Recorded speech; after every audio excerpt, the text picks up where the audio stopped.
আসসালামু আলাইকুম। যখন টেনশনে থাকবেন বেশি বেশি খাবেন, আর খেলে টেনশন চলে যাবে। টেনশন হচ্ছে কিন্তু খাচ্ছেন না, এটা কিন্তু সম্পূর্ণ বেমানান। টেনশনের সাথে খাবেন যখন, তখন পুষ্টিগুণটা আরও বেশি হবে।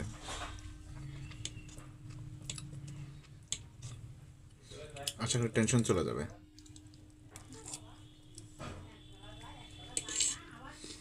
এটা রেস্টুরেন্ট না, এটা বাসা।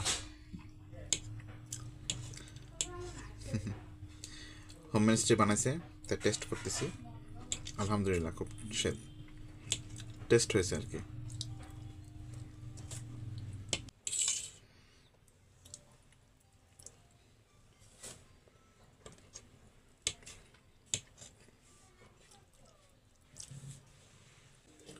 ফুড ব্লগার হওয়ার বৃথা চেষ্টা।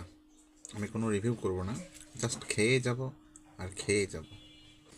ভালো লাগলে ভালো বলবো, খারাপ লাগলে খারাপ বলবো। তাতে আপনাদের রাগ করা যাবে না, মন খারাপ করা যাবে না। আর যিনি রান্না করেছেন, ওরে বাপরে, তার কানে যেন না যায়।